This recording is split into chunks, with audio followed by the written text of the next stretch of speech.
business here.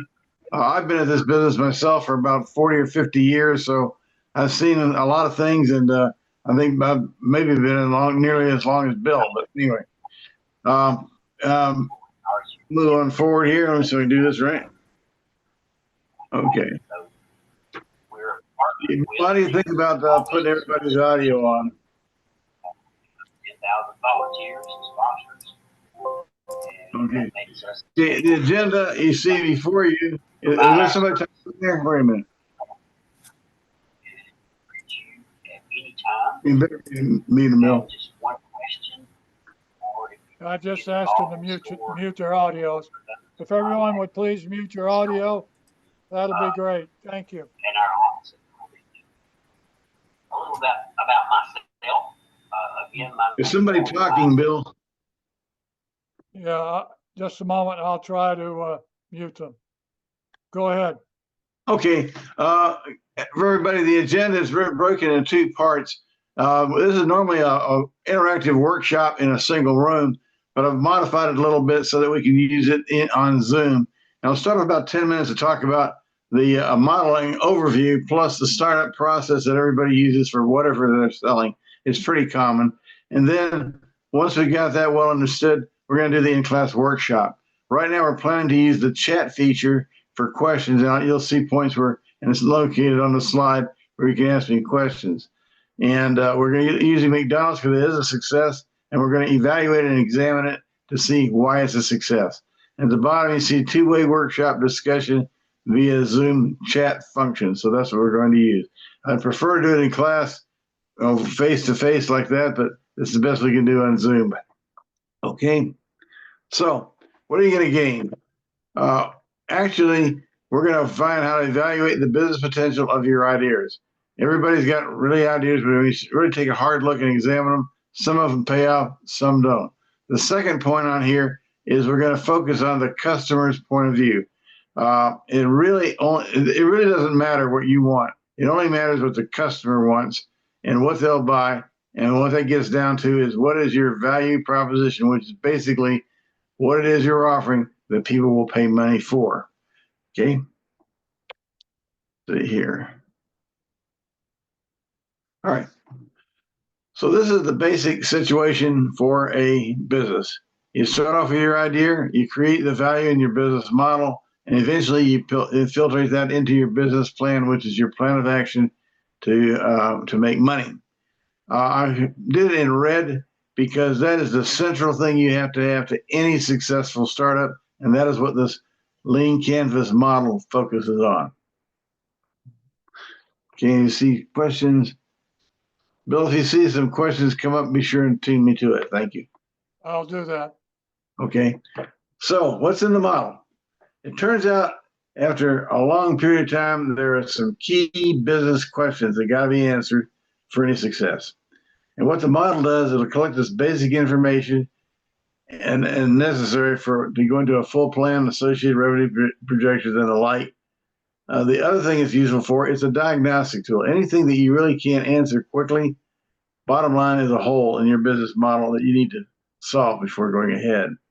The last thing, and I keep emphasizing it, is customer oriented. You iteratively incorporate real-time feedback to fill those holes. And I want to touch a little more on that. Basically, you get all your information for success by talking to your customers. And that's what this focus is on. The bottom line is a tool for evaluating your ideas to determine if you're going to make a profit or not, and if you're going to be a success. Let's see here. Okay, so there's components. They really break out into three areas. First, and this is the most important to me, is creating customer value. What is it that they're going to buy? And there's really three ways of looking at that. You'll see here. You're really trying to identify the problem the customer has, plus the alternatives. Every time you talk to a customer, they do have a solution that they're using. Either they ignore it or they do something that's less optimal than what you are offering. The second thing is, what are you offering? And then how does that convert into a value proposition that you can present to your customers? You hear these words, benefits and features, kind of interchangeably. We'll go into that. It turns out you're offering features and they convert into benefits for the customer. And that's the only thing that matters to the customer. Then the second part of this is reaching the customers. 3 questions there. When I say an unfair advantage, what I'm talking about here, you'll hear it again, is the what you offer that cannot be easily duplicated by your competition. And we'll talk about that in the case of McDonald's. We'll get later into that. And then the next thing is, okay, well, now you got this advantage. Well, how do you get to the market? How do you find these guys? And then who are they? Who's the first person to buy? And how do you grow? And we can see that again in the growth of McDonald's. And the last part is when you see profit structures and stuff like that, all you're doing the rest after that is measuring your results. You look at your revenue sources. People are buying your product or your service. What's the cost for you to support that? And then what do you measure to determine success? It's a 9 steps. And the bottom in the yellow there, you notice the word 20-minute exercise. What that means is you should be able to do this really quickly. And if you can't, you've got some more thinking to do about your idea. You really do. Okay. We're going to go through this really closely later on. I just want to show you the key questions on here. This part of this exercise. I'm not going to spend a lot of time here because we are going to go through them step by step from 1 through 9. But you see it's a bunch of steps, but it's all focused on answering some key questions in the area. The highlighted area in green is the most important part. What's your solution to, first of all, do you have a problem you can solve? What's your solution? And then how does that really compare to what the customer has as an alternative? From that, you go everywhere else. You develop your value proposition, your concept, and of course, you address the existing alternatives and how it solves the problem. Okay. That's the last thing I put in here. I'm not going to spend a lot of time on this, but I wanted to show you how this model actually feeds your business plan. Everybody gets kind of worried about building a business plan and how hard it is. Well, it really isn't. If you'll notice under creating customer value, clearly that's going to end up providing you the products and services that you're going to be offering your customers. As for reaching the customer, clearly you have to have a market. That will result in a marketing plan, an operational plan, how you organize to reach those customers, and how you manage and organize your solution. The last item is measuring results. What that's going to roll into is your financial planning and what's going to cost you to do this business. Some are not intensive, if you will, but some are. You got to have a factory or something like that. It's very expensive, and you can figure out that. But you can get that figured out from how you measure the results.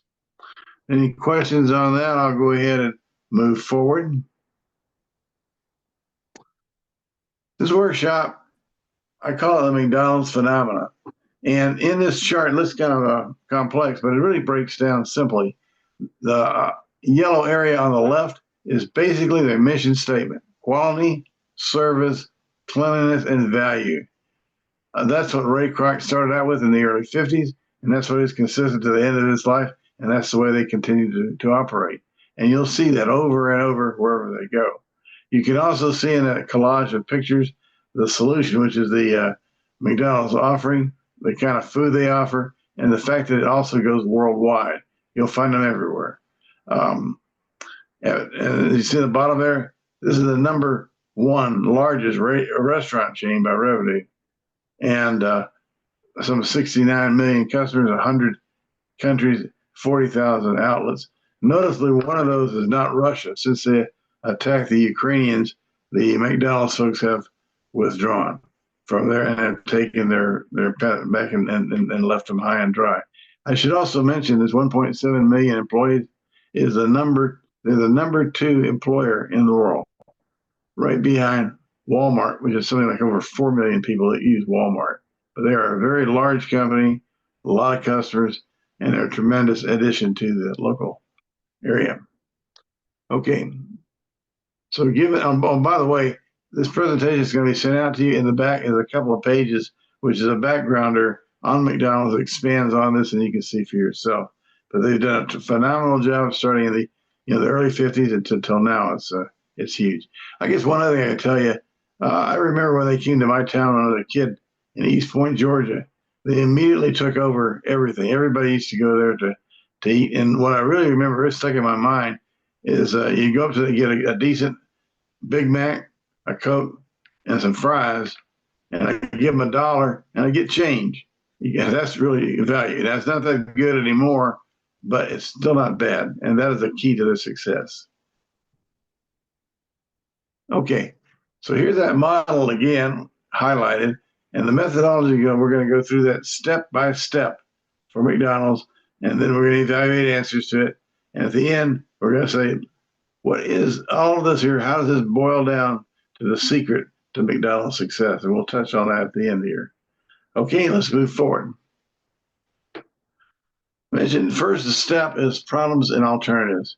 And you'll notice they use the word top three and so forth. Well, it turns out when you talk to people and you ask them questions, the first answer you get may or may not be the correct answer. It might be a socially acceptable answer. So you keep probing in there to try and really understand what the problem is. I mean, that's just the way it works. And the other thing you'll notice the word desires and needs. Well, that means he doesn't actually may not require food. I mean, you might desire a steak, for example, but what you really require is food. So you want to find out what the customer desires, show them how to get it. And then you also, at the same time, have to be looking at the existing alternatives. That's your competitive analysis. How does he solve his problem now, and what are their shortfalls? And so, give you a second to think about it. I got Zoom chat here. What do you think the problems and alternatives are to be addressed by McDonald's? Like I said, normally we do this in class, but if you'd like to chime in here, we'd love to try and answer your questions.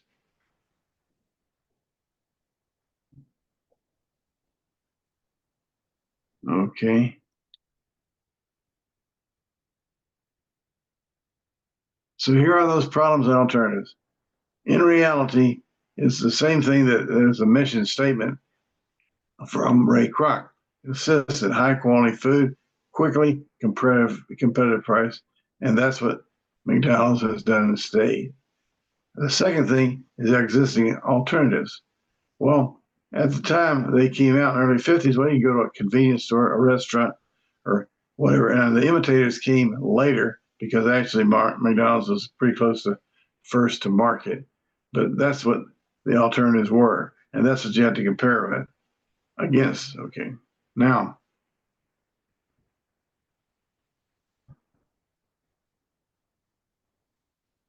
so what is the McDonald's solution, and how does it solve the problem? Does anybody have an input on here? And I'd sure appreciate it. Yeah, please make your inputs through the chat function.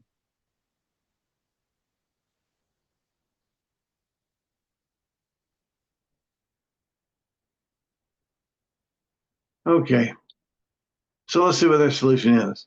In reality, it's their stores. You won't see McDonald's advertised very much on TV or whatever in a newspaper or something like that. The very iconic double arches is really the symbol for them, and there's everywhere.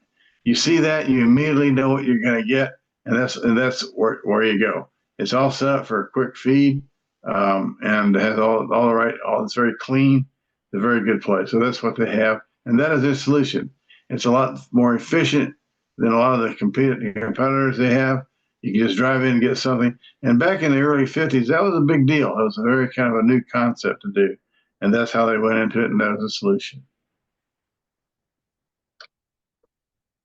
Okay, value proposition. So once you've got this solution together, you need to figure out what's good about it. When I say a high level concept, again, you see the word top three. You need to think through what in your particular case, what is your top three features? What I mean by features, for example, on your iPhone, it's got a mute button. Well, that's a feature. The benefit of that, which is a value proposition, it allows you to turn it off when you're in church or in a movie house and not disturb anybody. So that's a benefit from the customer's point of view. And that's how you look at it. That's how you need to look at it. So what I'm asking you is to look at what are the top three things that you think are consist of the concept or features, and what the value proposition is. And so once again, I ask you, what do you think that is? How that translates over from McDonald? Anybody would like to ask a question or comment on it? I'll wait for a second before I go to the solution here.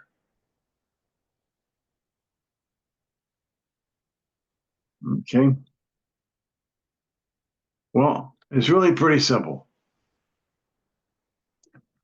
As far as the features, well, Wi-Fi, TV, play places, family friendly.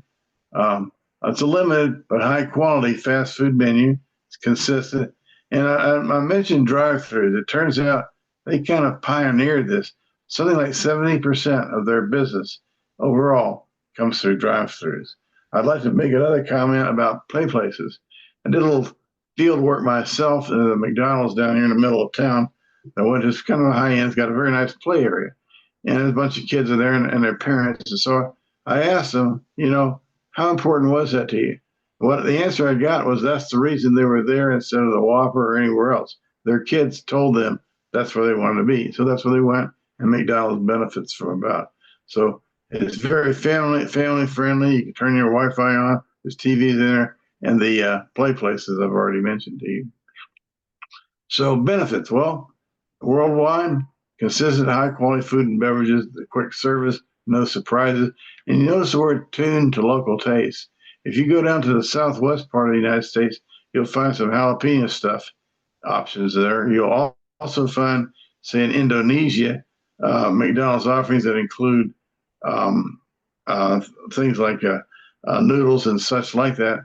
And another place, but believe it or not, they've got a lot of business in India where cows are sacred. I'm not quite sure the answer there, but they've got vegetable options and stuff tuned to the Indian taste buds. But they've made a success out of it. They thoroughly vet everything they offer, and if it doesn't sell, they quickly pull it back off the shelf. Okay. Is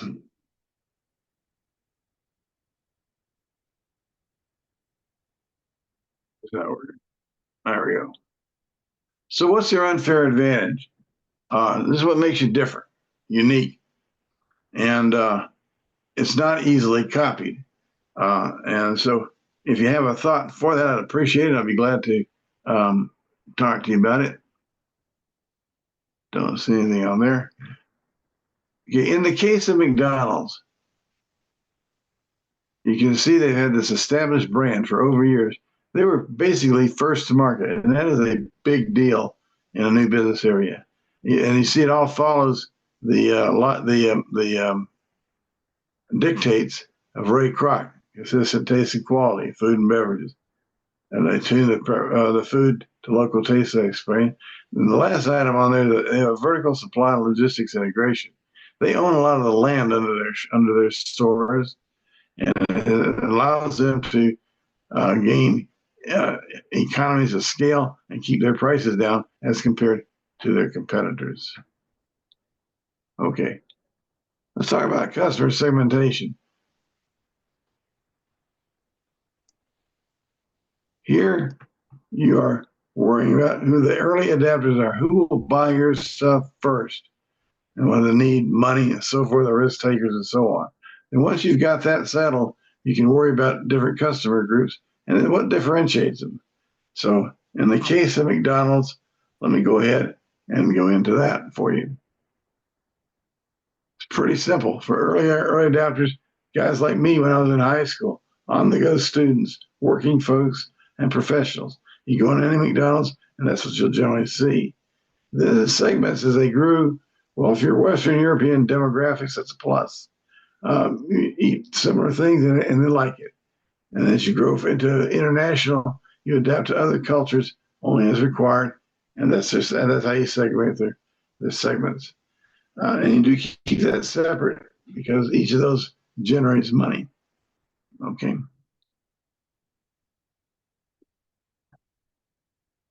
Okay, once you identify who they are, who your customers are, you need to then worry about your channels to market, which is basically your marketing, if you will. You need direct purchase, you lease, whatever. How do you get there?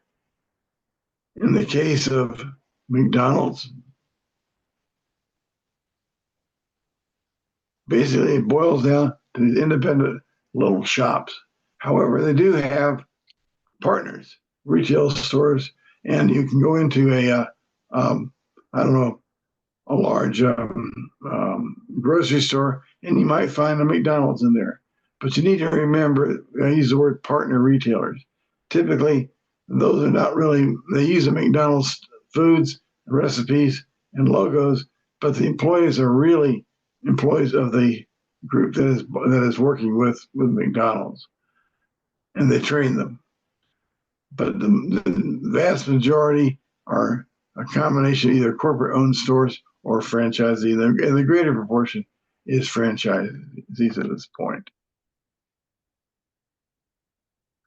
The next thing you worry about is revenue streams. Where's particularly if you have different products and services and you try and segregate that and keep service. You also notice that revenue less cost is where you're going to find your profit. Why you separate them is so that you can keep track of the different products and decide which ones are being successful and which ones you want to get rid of, if you will, if they're not being successful. And in the case of McDonald's, basically it's going to be food and beverage sales is a big part. However, they get a very significant amount of money through rent, royalties, and fees. And in fact, McDonald's is one of the largest landowners, property owners in the world. And so you set up a store as a franchisee and you end up renting the space under it from McDonald's. And you got to pay royalties and so forth to McDonald's.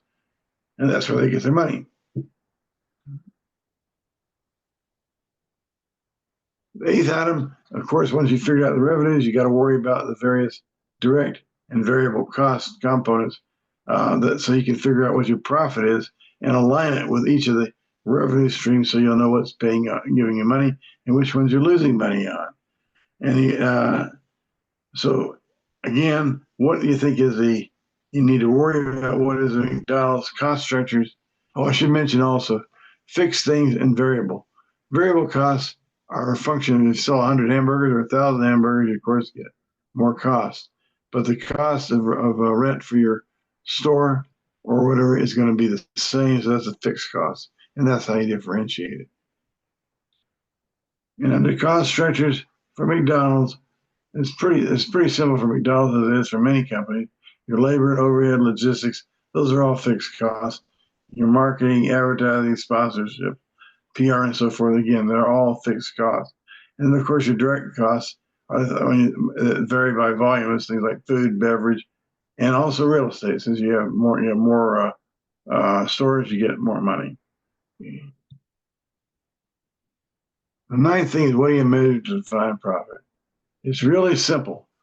Okay, when I say profit is in there, but however, there are other avenues of success to be measured. Your turnover and backlog. Turnover, for example, tells you how well you're running your store. Are your people happy? Backlog says something about how fast you are selling and what items are selling the best. If your backlog is growing, that's something you probably need to consider not doing anymore. Okay. Key metrics for McDonald's. If you look at that, profitability is obvious, of course. Your employee turnover, clearly how well you're running the show in your own store. Market share, you worry about how you're doing against your competitors. You worry about your service time, and inventory turns has something to do with how well received your products are. If you want to keep that short, of course, for service time, and then you want to keep your inventory turns limited so you're obviously selling more and more stuff. So that's what you measure for McDonald's. I should also mention one other thing, that in general, this is a solution. There may be other things you want to measure, but these are some of the top ones. So what do you think the solution in here? Where do you find the success for McDonald's? And I'll go quickly into that. You're going to find it on your unfair advantage. That's where it all fits in. They're first to market, established brand, consistent taste and quality, and meeting all their requirements that Ray Kroc sent out. They tune the food to local taste, and then they keep the costs down through vertical supply and logistics integration. That combination has allowed them to grow over the last 50 years to become such a large chain. Okay.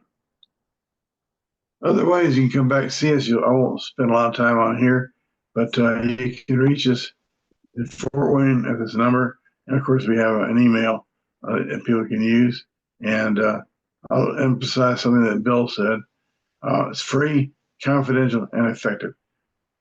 We've been around since 1956, and we have a lot of very sharp people that we can have work with you on your problem to make you a success.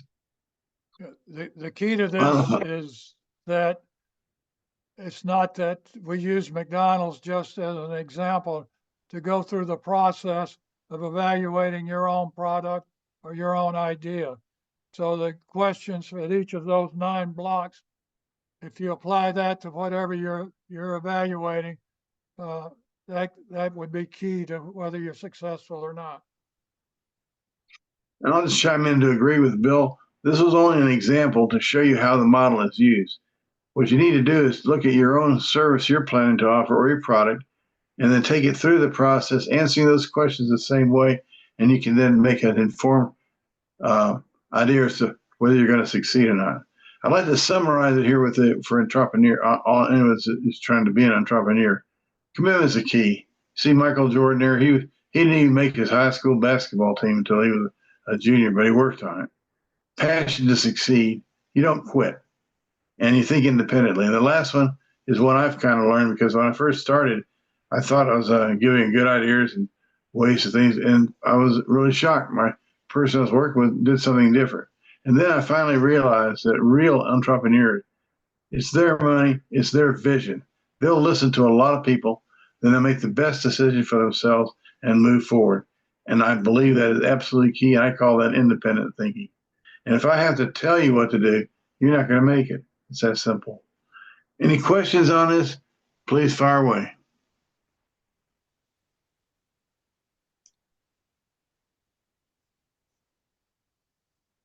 Okay. I'd like to follow up and Go ahead, Bill. add some of the upcoming webinars we have coming. On February the 11th, we have one, Leverage Artificial Intelligence and Automation for Predictable Growth. On the 18th, again at noon, we have Cybersecurity for your small business. And then on the 25th at 3 o'clock, we have Launch Your Business with Customer Focused Marketing. So we appreciate you being here today. I hope this was beneficial to you, and reach out to your local SCORE chapter if you need additional information. Billy, thank you for the presentation. And thank you, everybody, for attending. And I hope everybody got something out of it. I noticed Rodney made a comment, and I'm sure a few others had too. And it was a pleasure to be here. And again, you've been a great audience. Thank you very much. We'll send you a copy of the presentation within the next day or two. So thanks so much. Okay, guys, take care. Bye-bye.